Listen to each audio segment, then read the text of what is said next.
Tech. Eu estou aqui com o professor Gabriel Sanches Teixeira. E então, professor Gabriel, poderia me falar qual a sua formação? Eu sou formado em Letras Alemão aqui na Universidade Federal de Santa Catarina, licenciatura e bacharelado. Depois eu fiz o mestrado em Linguística, o doutorado em Linguística e me tornei professor da universidade, aqui em 2014. Ok.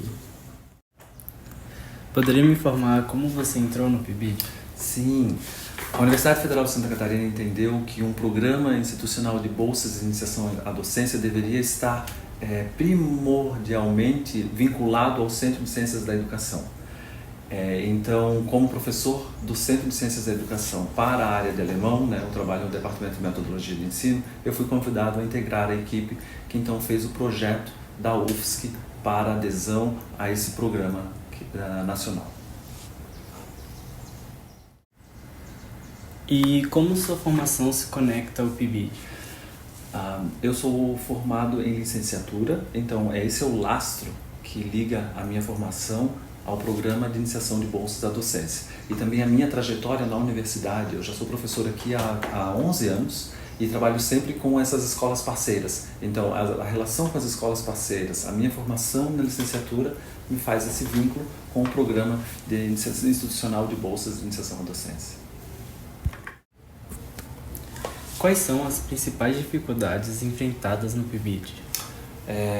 As dificuldades enfrentadas no PIBID, eu diria que são as múltiplas tarefas que os alunos do PIBID eles têm que desempenhar nas suas vidas, em diferentes aspectos, Alguns são alunos trabalhadores, outros são alunos que moram longe, então, e tem muitas atividades não só no turno de estudo da universidade, mas também no contraturno. Então, conciliar todas essas atividades com as atividades propostas por PIBID, eu acho que essa é a nossa maior dificuldade.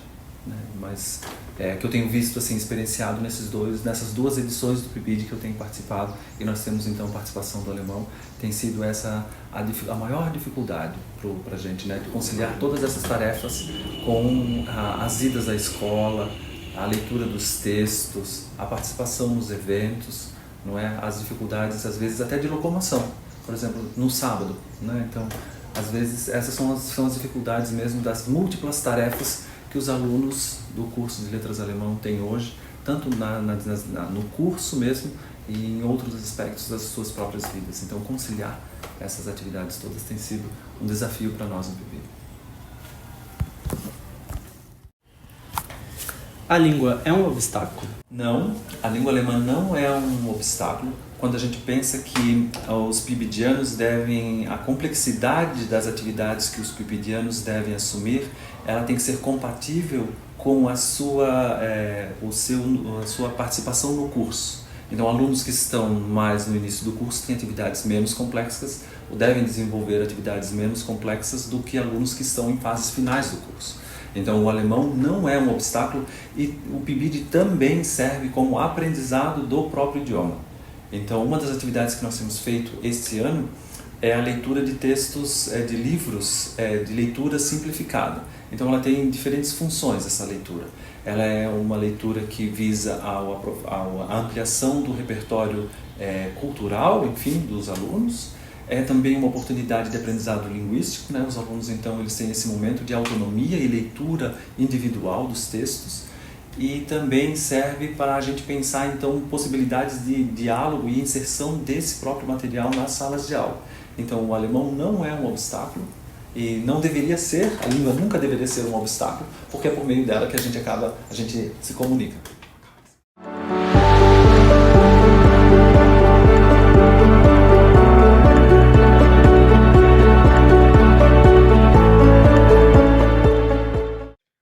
Bom, meu nome é Pedro Campos, eu estou na sexta fase de licenciatura em Letras em Inglês. Eu sou a Beatriz Trindade e eu também estou na sexta fase de Letras em Inglês. Meu nome é Manuela Jordão e eu também estou na sexta fase de licenciatura em Letras em Inglês, mas eu também estou na oitava fase de Direito na Unisul, fazendo meu TCC sobre Lei Maria da Penha em casos de violência psicológica. Meu nome é Carlos, não estou na sexta fase, mas estou na quarta do alemão, na graduação. Daqui a pouco estou indo para a licenciatura. por qual motivo vocês entraram no PIBID?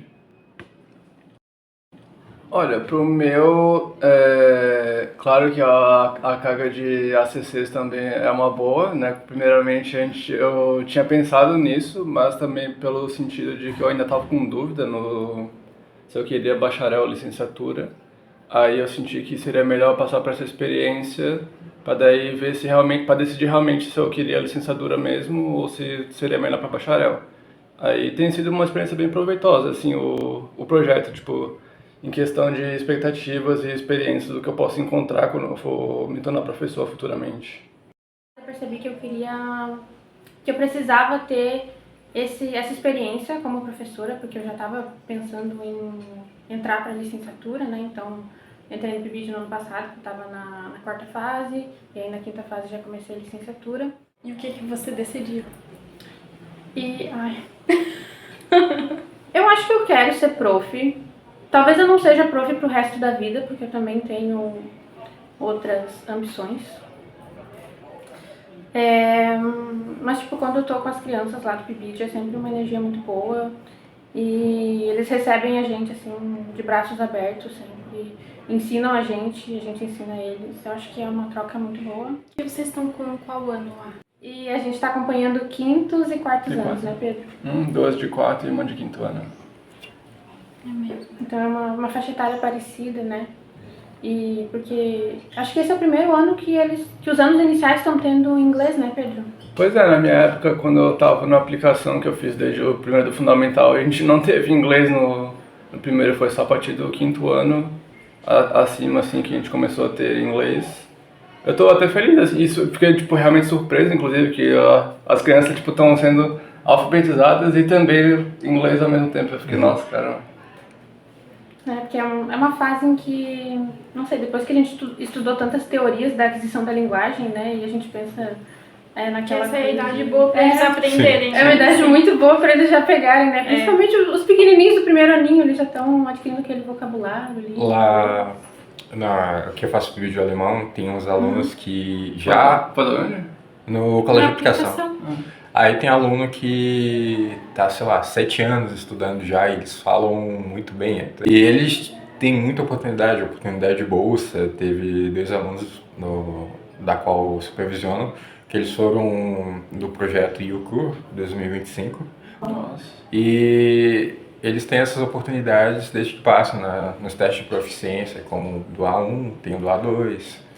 E o objetivo lá é que os alunos alcancem o B1, o nível B1. Não. Até o fim do ensino médio? Sim. Depende muito. Nessa viagem que eles fizeram foi interessante também que era várias pessoas de vários lugares. Então tinha dos Estados Unidos, tinha um garoto do Egito.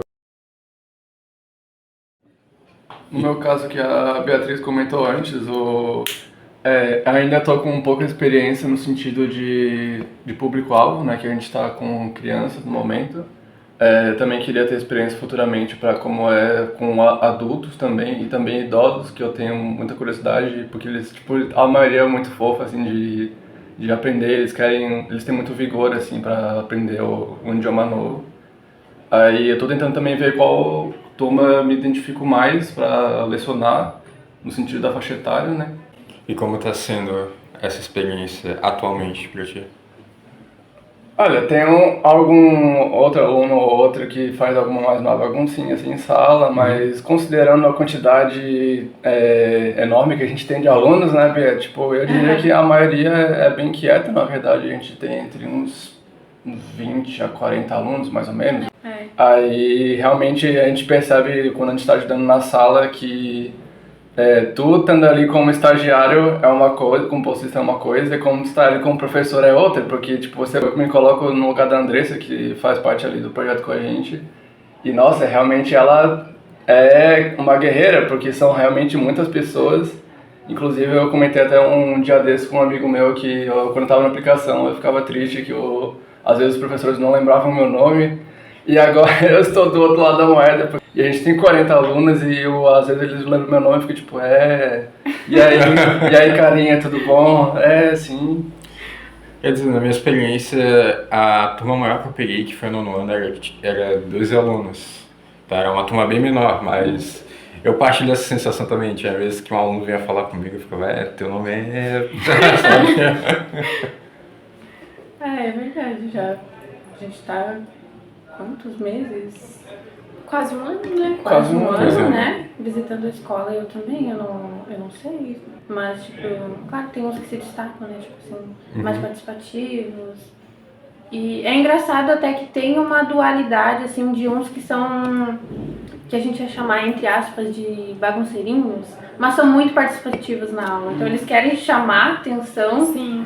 E aí tu vai lá, ajuda eles a fazer atividade, eles fazem, sabe? Eles têm aquele interesse. Ele é bem A gente agitado. entra na sala e ele já tá tipo, Good morning, teacher, how are you? I'm fine, so bad. Ele dá um sorriso. Ele é o professor e o aluno ao mesmo tempo. E já vai jogando todas as possibilidades pra ti, né? Tipo, eu tô aqui, tô antenado. Mas aí é uma carga cognitiva muito pesada, né? Até eu tô... A gente, né, tá preparando atividades para aplicar agora nesses meses de outubro e novembro. E aí ontem eu tive a reunião com as profs e aí elas me disseram assim, não, talvez tu articula melhor essa atividade para não passar... Daí vocês vão montar uma aula, então. Isso, vão ser 2 aulinhas. Uma do Halloween e uma pro Dia da Consciência Negra, em novembro. Ai, que legal. E aí... aí a prof disse assim, não, se tu vai passar um texto em inglês, tenta, quem sabe, passar as perguntas em português, que daí eles vão se sentir mais confiantes pra realmente, pra interpretarem o texto, né, e expressarem ali, porque realmente se tu dá um material em inglês aí, cobrar em questões em inglês e mais responder em inglês, acaba sendo muito pesado, muito ansioso pra eles. E os seus alunos aí? Os meus alunos, a professora que eu acompanho, que é a professora Cássia, ela ensina muito bem e ela é muito dedicada ao trabalho que ela tem, né? E ela não se mantém apenas no livro, o livro para ela é mais é uma ferramenta. Ela sempre adapta as atividades dela e os alunos sabem, dá para ver que eles sabem, mas eles têm muita insegurança. Quando vão fazer atividade, tem muita questão de... Quando na fala, por exemplo, eles sabem escrever tudo certinho, mas na fala eles ficam com muito medo. E isso que é o bom, pelo menos, eu acho que em qualquer língua, se tu for sem ter medo de errar, tu consegue desenrolar bastante, aprender bastante. Então, os alunos têm muito dessa, eles sabem bastante, mas parece que eles não confiam neles mesmos, assim, sabe?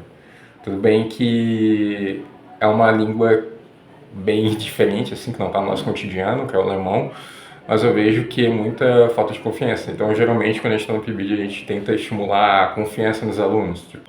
A gente vê também quando a gente comentou no PIBID o quanto que o contexto e a faixa etária tipo, influencia demais assim, como eles absorvem o conteúdo. Tipo, com a Andressa, na nossa sala ali, ela sempre pergunta, tipo, how are you guys? So bad, good?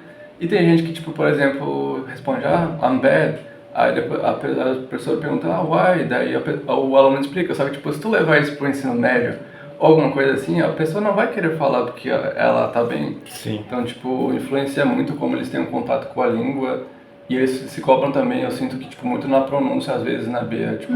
E até, eu acho muito tu comentou, né, tu tá com mais adolescentes, né? Sim, agora eu tô com o primeiro ano do ensino médio. Uhum. E aí, realmente, né, eles estão preocupados com o quê? Com vestibular e Enem, sim. E aí acaba que, infelizmente, as línguas adicionais, elas vão ficando pro lado, né?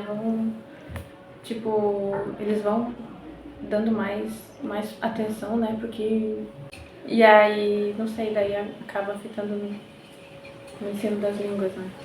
Inclusive na aplicação que eu sempre uso esse exemplo, que o tanto que a gente às vezes perde com esse contato, né, que tipo, acho que foi no segundo ano do ensino médio, tentaram implementar uma aula de Libras na aplicação, e foi só no segundo do ensino médio, só que tipo, a gente nunca teve uma aula dessa num ano anteriores, assim, daí como estava no ensino médio, justamente como a Bea comentou, eles só pensavam no vestibular, então muita gente matou a aula porque viu que não era, tipo, relevante para eles. Isso foi bem triste, assim, porque eu queria ter aprendido mais também, tipo, que antes foi só um ano. Eu acho que talvez se a gente tivesse Libras, sei lá, acho que todos os cursos de graduação deveriam ter. Sim. Não só, a educação básica deveria ter Libras, Sim. é tipo, é absurdo que a gente não tenha Libras. assim, mas acho que isso já é também uma outra essa preocupação de você aprender e prestar atenção na aula quando ela não é tão importante para você também.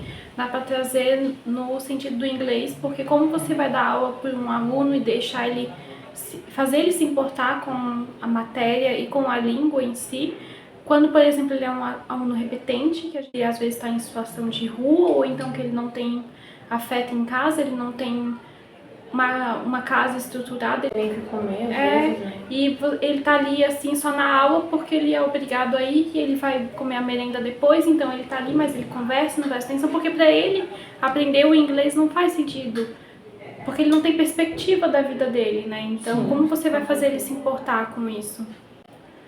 Nesse sentido, eu lembrei de 2 casos, que o primeiro foi não lembro qual era acho que um dos primeiros anos que a gente pegou lá no início do PIBID, que era a gente estava fazendo uma atividade sobre Family Tree, né, no caso da árvore genealógica, só que tinha acho que era um guri pequeno ali, que ele comentou que tipo, ele só morava com a avó, que ele não gostava, porque a mãe e o pai dele deixou ele e foi tipo, morar no exterior, e tipo, a gente estava fazendo uma atividade de família e era um contexto difícil para ele, porque realmente não é algo que ele gosta de falar, sabe? Daí, tipo, a gente também não quer deixar o aluno mal com aplicar a atividade. Porque isso a gente acaba levando pra casa, né? A gente fica muito mal com isso.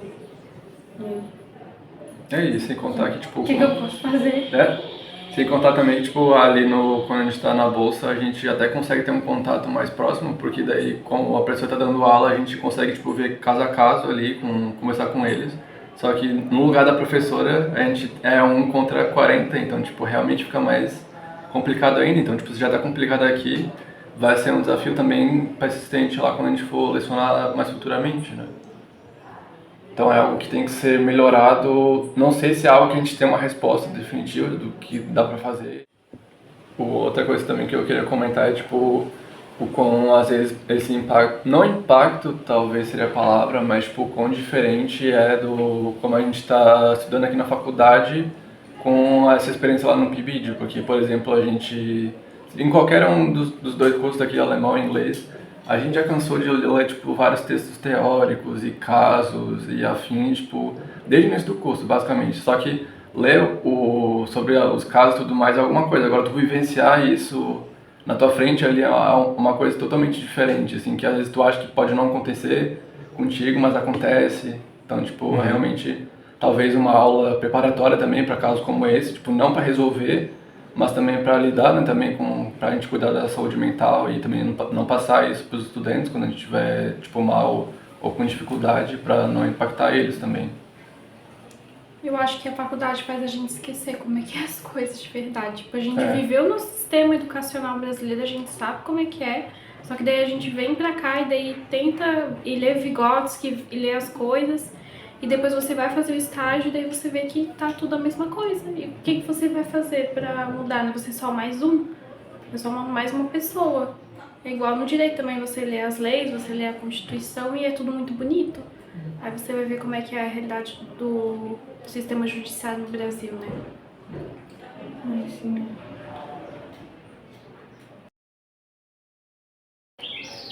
Ai, eu acho que eu consigo absorver, de tentar ter o máximo de esperança que eu puder para ser uma boa professora no sistema educacional que a gente tem disponível, com os recursos que a gente tem disponível, porque, tipo, o meu interesse é ir trabalhar numa escola pública, né? Sim. E pode acontecer de eu trabalhar numa escola particular, eu não sei o que o futuro me reserva, né? Mas enfim, e aí oferecer o máximo que eu puder para ensinar os meus alunos da melhor forma possível, para guiar eles.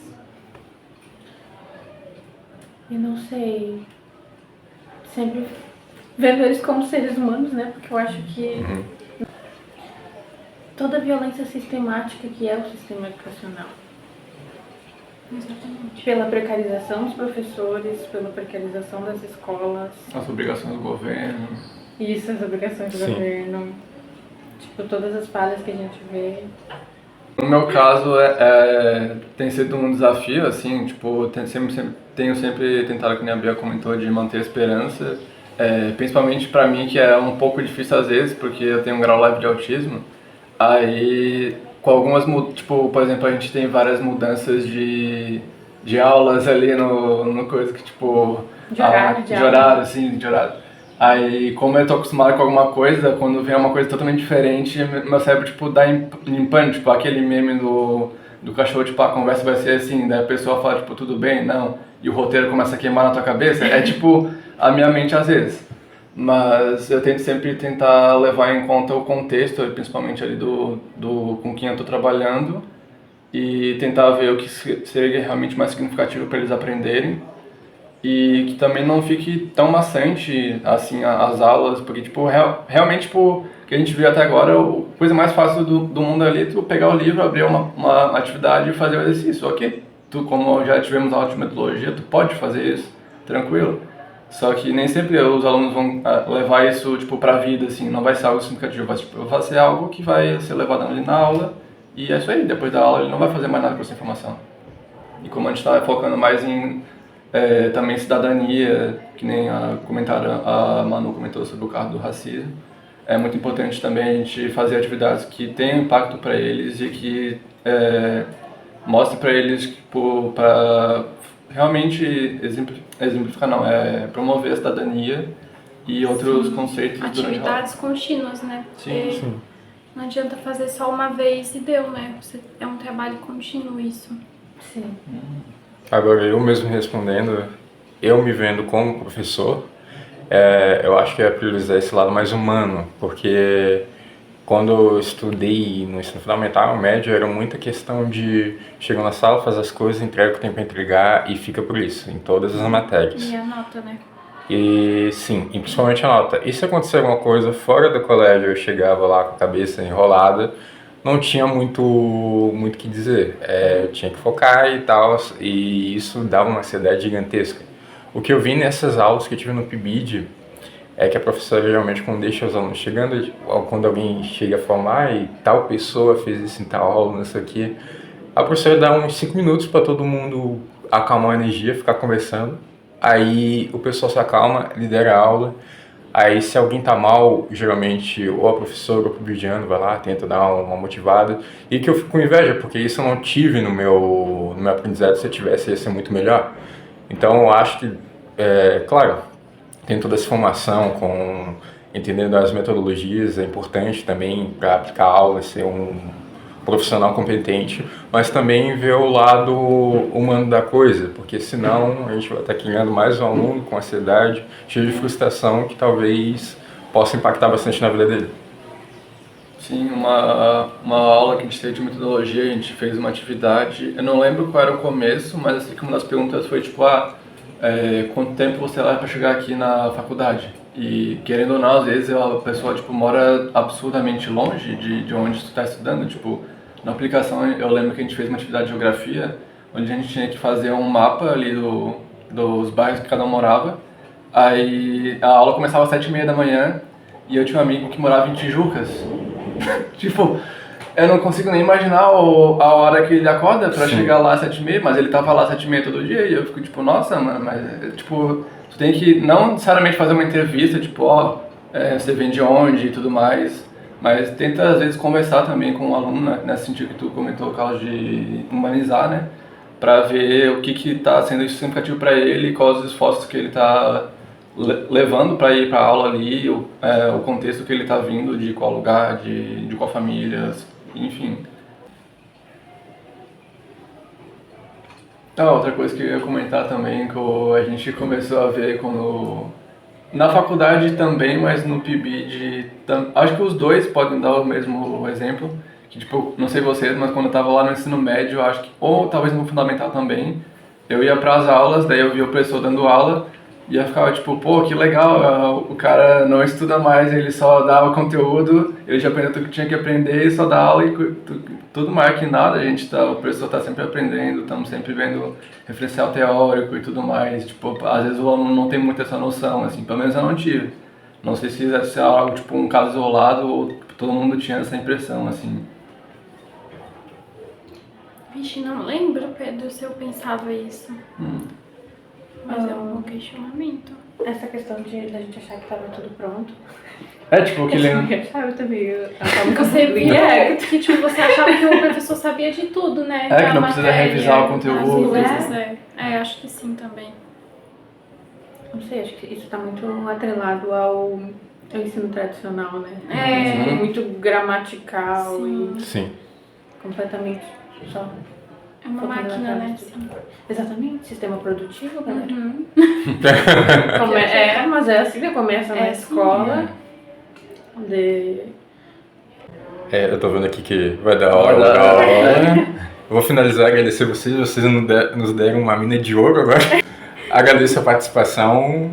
E é isso, gente. Obrigada pelo convite. Obrigado pelo convite, foi muito bom participar aqui, gente. Bye, bye. Bye. Tchau.